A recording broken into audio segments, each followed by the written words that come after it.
for India. Pray for India, pray for India, pray for India. तेरा India, मेरा India, अपना India. Pray for India, pray for India, pray for India.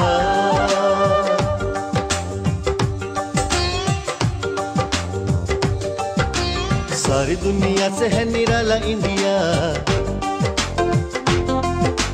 सबकी निगाहों का उजाला India. इसको लगे ना किसी गैर की नजर, चमके जहां में प्यारा प्यारा इंडिया.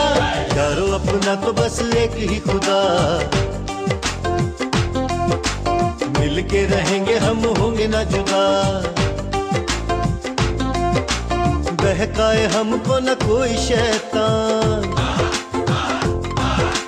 आओ मांगे मिल के खुदा से ये दुआ. प्रे फॉर इंडिया, अपना India. Pray for India, pray for India, pray for India. Pray for India, pray for India, pray for India. You love India, I love India, we love India. Pray for India, pray for India, pray for India.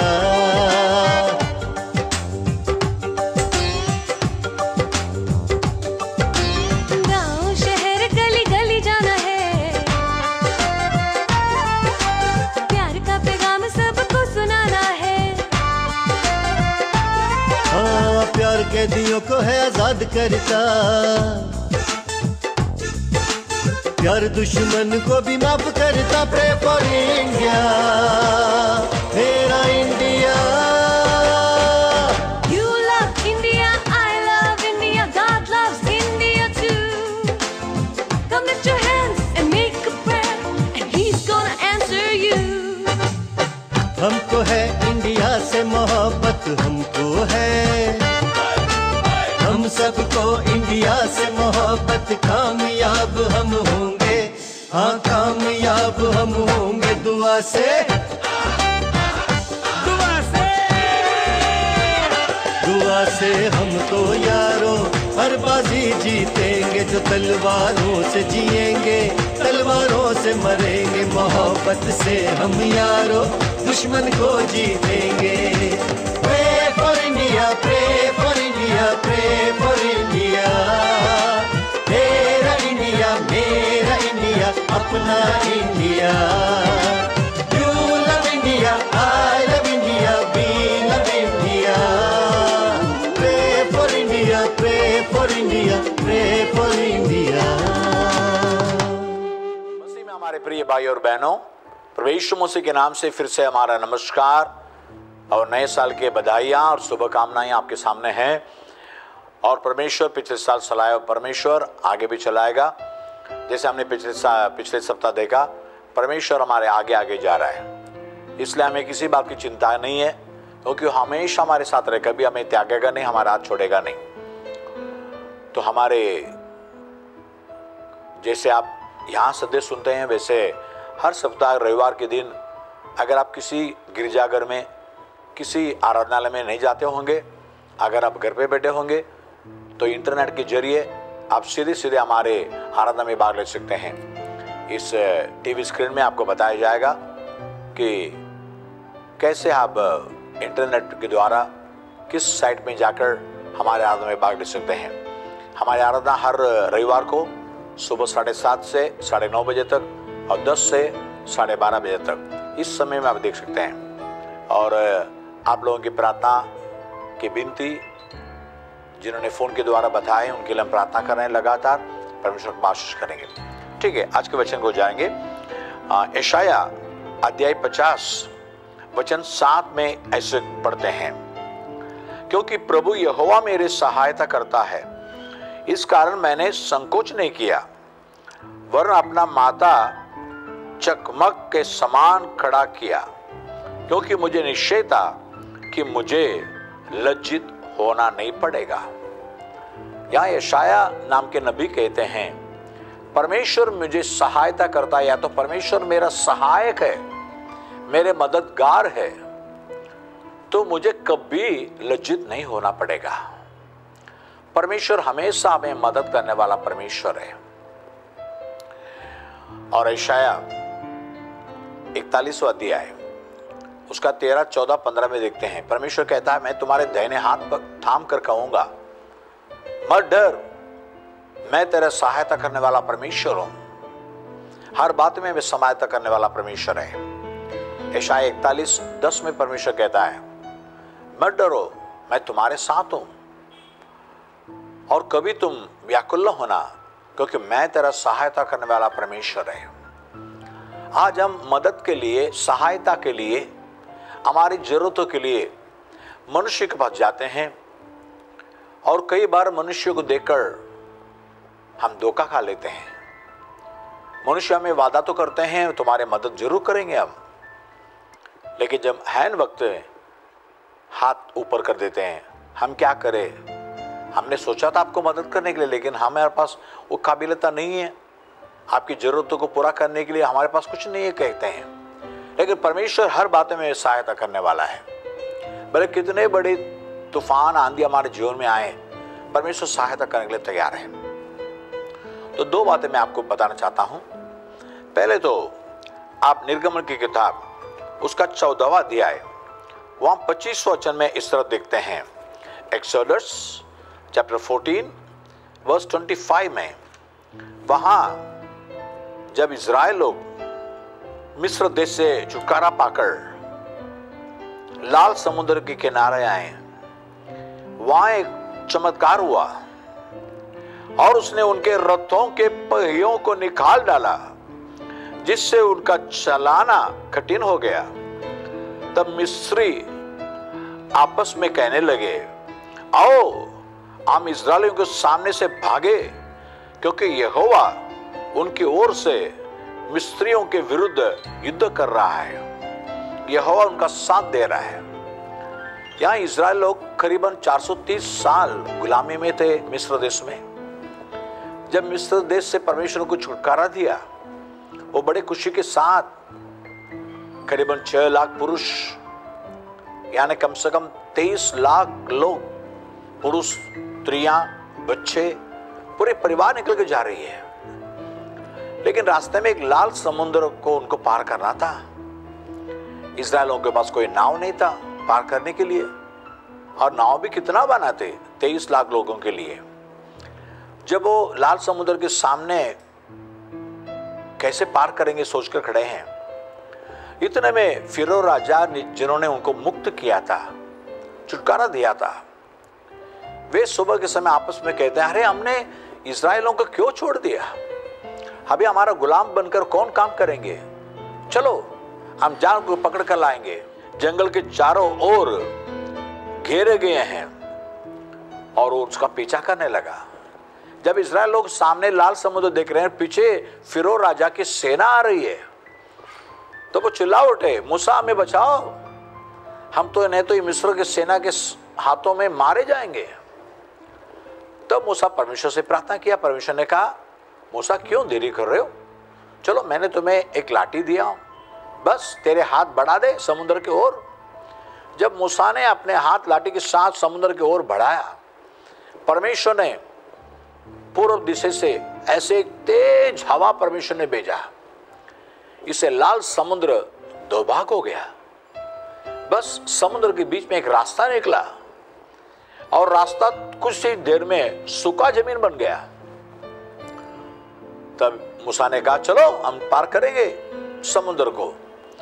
जब पूरे Israel लोगों ने समुद्र को पार किया, तब तक परमेश्वर ने क्या किया जानते हैं?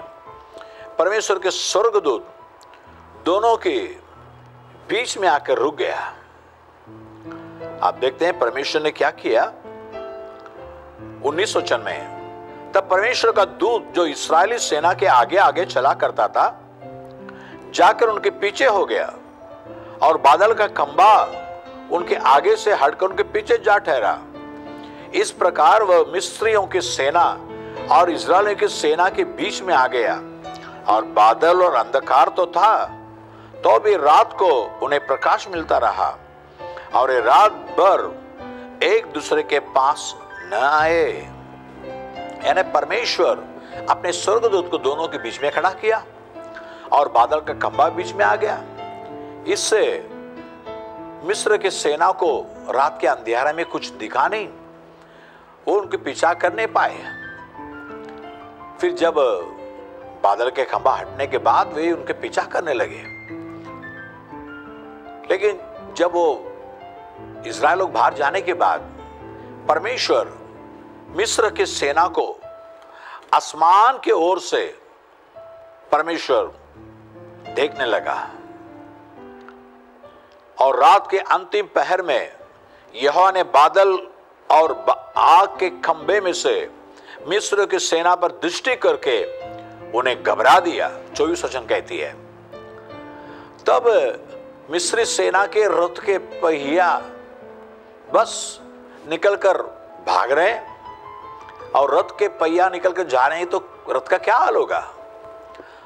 तब मिस्र की सेना कहती है, परमेश्वर उनका साथ दे रहा है, उनके साथ मिलकर हमारे विरुद्ध युद्ध कर रहा है, चलो हम इस्राएलियों को छोड़कर भाग जाएंगे। लेकिन वो भाग नहीं पाए। परमेश्वर ने क्या किया जानते हैं? उस लाल समुद्र को मूसा से कहा, फिर से अपने हाथ बढ़ाओ।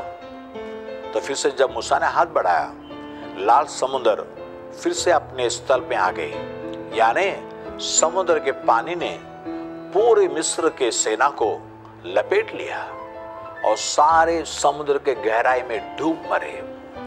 देखिए, इस शत्रु शैतान का काम क्या जानते हैं? हमेशा आपका पीछा करने का, आपको दुख तकलीफ में गिराने का कोशिश शैतान करता है। पहला पत्रस 5वां अध्याय 8वां वचन यूं कहती है, शैतान फाड़ देने वाले शेर के समान आपको गिलने की कोशिश करता है, उसका प्रयास करता है, वो चाल सोचता है। वैसे मिस्री सेना इस्राएल लोगों को पूरी पौर से उनको गिल लेना चाहती थी, यानी उसको दबोचना चाहती थी, लेकिन परमेश्वर उनका सहायता किया और इस्राएलियों को बचाया। वही परमेश्वर आपके साथ रहेंगे। हालेलुया, आपके सहायक बनकर रहेंगे। कोई शत्रु, कोई शैतान आपको छू नहीं सकता। हालेलुया, क्योंकि आप पहला यूहन्ना अध्याय 5 वचन 18 में देखते हैं, जो परमेश्वर से जन्मा वो पाप नहीं करता, वो अपने आप को बचा लेता, और परमेश्वर कोई शैतान उनको छूने नहीं देता। शैतान कभी आपको छू नहीं सकता। आप जकरिया 2 अध्याय 8 वचन में यूं देखते हैं, परमेश्वर कहता है, तुम्हें छूने की कोशिश करता है, वो परमेश्वर की आंखों की पुतली को छूता है। आंखों की पुतली को, क्या कोई आपके आंखों की पुतली को छू सकता है? लेकिन परमेश्वर कहता है, मैं अपने लोगों को कोई शैतान, कोई शत्रु छूने नहीं दूंगा। और आप भजन संहिता 105 उसका 15 वचन में देखते हैं, मेरे अभिषिक्तों को मत छुओ और न मेरे नबियों को हानि करो। यानी परमेश्वर जिन्हें पवित्र आत्मा से अभिषेक करता है, जिन्हें अपने लोगों से चुन लेता है, उनको कोई छूने नहीं देता। हाँ प्रिय लोगों, जैसे परमेश्वर ने मिस्री सेना के हाथों से इस्राएलियों को बचाने के लिए, मिस्री सेना को दबोचकर इस्राएलियों को आगे बढ़ाने के लिए सहाय किया, वही परमेश्वर आपको सहाय करेगा। और दूसरा इतिहास उसका 32 अध्याय 8 वचन में देखते हैं, वहां एजकिय्याह राजा के खिलाफ अशूर राजा के सनगरीब नाम के राजा आया, उसकी सेना आई, उसके सेनापति रब्जाके भी आए और वे हिजकिय्याह राजा को चुनौती देने लगे, तुम्हें मेरे हाथों से कौन बचाएगा देखेंगे, क्योंकि हमने सारे दुनिया को कब्जा किया है, सारी दुनिया के राज्य के ऊपर युद्ध किया और हम जीत गए। और वैसे तुम्हारे राज्य को, तुम्हारे यरूशलेम को, तुम्हारे इस्राएल राज्य को भी हम हराएंगे, तुम्हारे राज्य को कब्जा करेंगे। ऐसे उनको चुनौती देने लगा और कहने लगा, क्या तुम्हारे पास इतना शक्ति है? अगर हम 2000 घोड़े देंगे आप घुड़सवार को तैयार करेंगे? तब हिजकिय्याह कहता है, देखो हमारा सहायक परमेश्वर है, वो हमारा सहाय करेगा, हमारे युद्ध करेगा और हमें शत्रु के हाथों से छुड़ाएगा। जब विश्वास के साथ जब हिजकिय्याह राजा ने परमेश्वर के सामने कबूल किया और लोग इस बात के ऊपर विश्वास किए, वचन कहती है हिजकिय्याह के शब्दों में लोगों ने विश्वास किया कि परमेश्वर हमारा सहायक बनकर रहेगा, इस क्रूर शत्रु के हाथों से हमें बचाएगा। और जानते हैं क्या हुआ? जब हिजकिय्याह ने परमेश्वर की ओर प्रार्थना किया, हिजकिय्याह और यशायाह नबी और सारे लोग प्रार्थना करने लगे, परमेश्वर हमें बचाओ। और परमेश्वर रात के समय एक स्वर्गदूत भेजा। उस स्वर्गदूत ने अश्शूर के उस सेना के बीच में ऐसे वार किया कि एक ही रात में 1,85,000 बड़े बड़े सैनिक सेनापति सब मर गए। और जब सुबह उठकर देख रहा है अश्शूर राजा कि सारे सेना मरी पड़ी है और वो तो गिरा हुआ चेहरे के साथ यरूशलेम को छोड़कर निकल पड़ा। हालेलुया। मेरे प्रिय भाई और बहनों, बाइबल यूं कहती है कि जो यीशु मसीह को उद्धारकर्ता मानकर यीशु मसीह के द्वारा उद्धार पाए हैं, यीशु मसीह का अपना प्रभु मानते हैं, उनके मदद के लिए परमेश्वर स्वर्गदूत को रखा है। आप इब्रानियों 1:13-14 में देखिए, हमारे लिए मदद रखे हैं तो पहले परमेश्वर आपका सहाय बन करेगा, आपको शत्रु के हाथ कभी आपको छूने नहीं देगा। और दूसरा, परमेश्वर अपने स्वर्गदूत भेजकर आपके विरुद्ध उठने वाले सारे सेनाओं को परमेश्वर नाश करेगा। क्योंकि यशायाह 54:17 में परमेश्वर कहता है, तुम्हारे खिलाफ कोई भी हथियार इस्तेमाल करने के लिए शत्रु कोशिश करेंगे, उसे मैं बेकाम कर दूंगा या तो नाकामयाब कर दूंगा। हाँ मेरे प्रिय भाइयों बहनों, परमेश्वर तुम्हारा सहायक है, आप कभी लज्जित नहीं होंगे। और दूसरी बात मैं कहना चाहता हूं, जो परमेश्वर के बाट जोगते हैं वो कभी लज्जित नहीं होंगे। अब यशायाह उसका 49 उसका 23 वचन में इस तरह देखते हैं, राजा तेरे बच्चों के निज सेवक और उनकी रानियां दूध पिलाने के लिए तेरी दाइयां होगी, वे अपनी नाक भूमि में रगड़ कर तुझे दंडवत करेंगे और तेरे पांवों की धूल छाटेंगे। तब तू यह जान लेगी कि मैं ही यहोवा हूं, मेरे बाट जोगने वाले कभी लज्जित नहीं होंगे। परमेश्वर के लिए जो इंतजार करते हैं, बाट जोगते हैं, वो कभी लज्जित नहीं होंगे। आप भजन संहिता 40 उसका पहला वचन में देखते हैं, वहां दाऊद राजा कहता है, मैं परमेश्वर के लिए बाट जोग के बैठा था और परमेश्वर मेरे ओर कान लगाकर मेरी दुआ को सुन लिया। मैं भयंकर गड्ढे में गिरा हुआ था, दलदल की कीच में फंसा हुआ था और परमेश्वर ने हाथ बढ़ाकर मुझे कीच से उठाया और चट्टान पर खड़ा किया, मेरे पैरों को मजबूत किया और मेरे जबान पे नया गीत दे दिया, खुशी का गीत, छुटकारे के गीत, ताकि सभी लोग इसे सुनकर, गवाही को सुनकर वे भी परमेश्वर को भरोसा करेंगे। हाँ प्रिय भाइयों बहनों, दाऊद पाप के गड्ढे में गिरा हुआ था और अधर्म के कीच में गिरा हुआ था, उसे बचाने के लिए कोई नहीं था।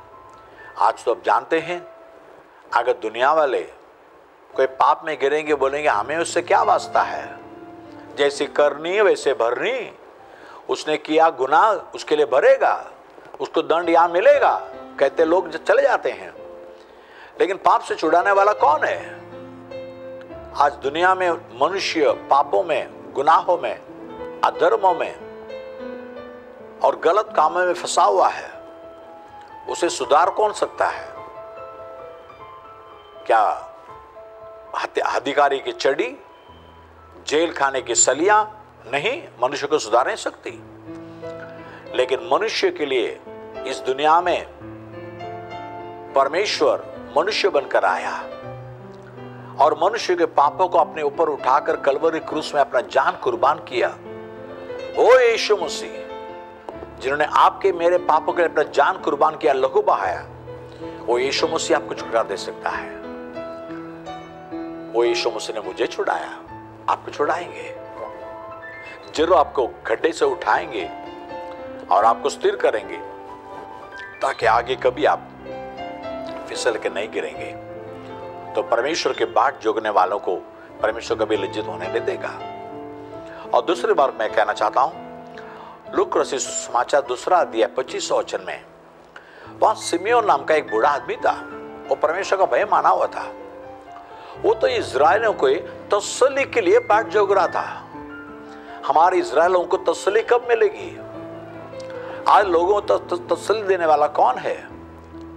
जब आप दुखित होंगे तो आपको ठेस पहुंचाने के लिए कई लोग हैं, लेकिन आपके मन के बोझ को हल्का करने वाले, आपकी चिंता को दूर करने वाले दुनिया में कौन है?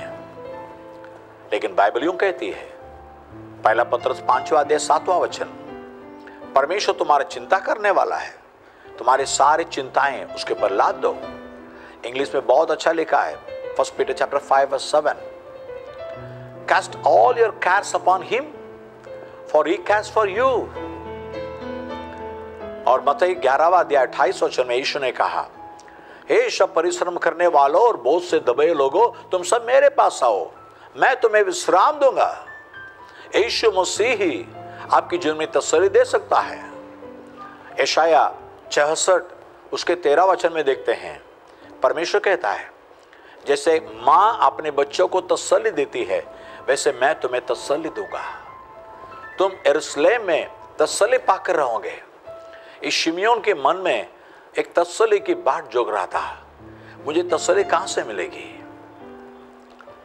लेकिन एक दिन परमेश्वर की वाणी उसे आई, आज तो मंदिर जाओ, आज तुम तसल्ली पाओगे। जब मंदिर में आया, वहां यूसुफ और मरियम नाम के एक माता पिता एक बच्चों को लेकर आ रहे हैं। जब बच्चों को उसने हाथ में लिया, उसे परमेश्वर के दर्शन मिला कि और कोई नहीं है, ये जगत का उद्धारक है, यीशु मसीह है। और तब सिमियोन उस बच्चे को अपने हाथ में लेकर कहता है, हे पिता परमेश्वर, आज मुझे शांति के साथ, तसल्ली के साथ मुझे जाने लगाता है। मैंने तेरे उद्धार को देख लिया, इस दुनिया का उद्धार को मैंने देख लिया। उसको उस दिन तसल्ली मिली। और वही लूका सुसमाचार 2 अध्याय उसका 38 वचन में, वहां 84 साल की एक विधवा है, वो तो इजराइल के उद्धार के बाट जोग रही है।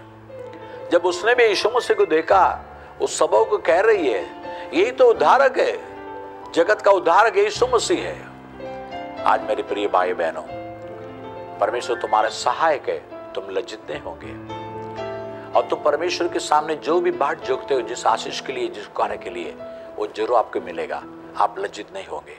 आइए मैं आपके लिए प्रार्थना करना चाहता हूं। ये हमारे सूर्य के पिता, धन्यवाद देते हैं प्रभु, धन्यवाद देते हैं। परमेश्वर मुझे सहाय करता है और मैं कभी लज्जित नहीं होऊंगा, मेरा चेहरा कभी लज्जित नहीं होगा। तूने कहा था ना योहेल 2:27 में, मेरी प्रजा कभी लज्जित नहीं होगी। प्रभु यीशु राजा, आज जो भी तेरे ओर देखते हैं, तेरे ओर प्रार्थना कर रहे हैं, और जो यीशु मसीह को अपना सहाय करके पुकारते हैं, प्रभु आज को सहाय कर। जो भी दलदल में फंसे हुए हैं, पाप के कीच में फंसे हुए हैं, बीमार में फंसे हुए हैं, उनको छुड़ा दे प्रभु राजा, उठा दे, पाप की गंदगी से उठा दे। क्योंकि पापियों को उद्धार करने के लिए जगत में आया यीशु मसीह ही मनुष्य को पाप से छुड़ा सकता है। पाप से छुड़ा दे प्रभु राजा, उनको सहाय कर, और इनके खिलाफ उठने वाले हर एक शैतान और शत्रु के हथियार यीशु के नाम से टूट पड़ने दे। तेरा वचन यूं कहता है, तो बांध को तोड़ देता है और बाले को चुतर पितर कर देता है, और तो युद्ध को खत्म कर देता है।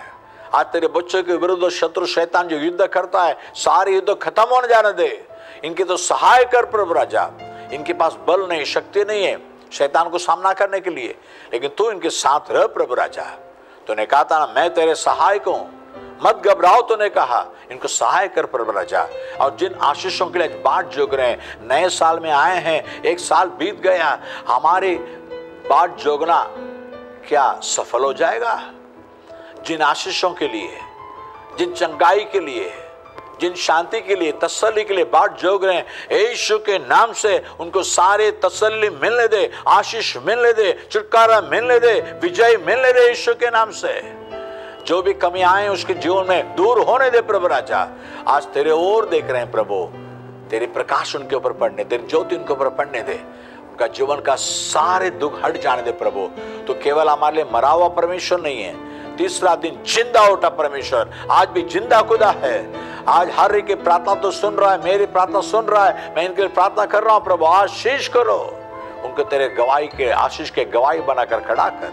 यीशु मसीह के नाम से मांगते हैं अच्छे से पिता, आमीन और आमीन। God bless. Our address: Bethel Church, Annanagar, behind Kamraj High School, Dharavi, 90 Feet Road, Mumbai, 400017. Our contact numbers: 0932 342 4695 or 092 247 37083 or 092 245 83091 or 022 326 34695 or 022 240 24695. Our website www.bethelinternational.org.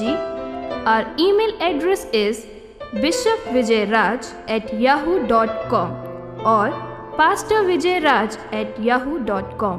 हमारा पता है Bethel church, Annanagar, Kamaraj high school के पीछे, धारावी, 90 फीट रोड, मुंबई 400017। आप हमें संपर्क कर सकते हैं 093-234-24695 या फिर 092-247-37083 या फिर 092-245-83091 या फिर 022-326-34695 या फिर 022-240-24695। हमारी वेबसाइट है www.bethelinternational.org और हमें ईमेल भेज सकते हैं bishopvijayaraj@yahoo.com या फिर pastorvijayaraj@yahoo.com।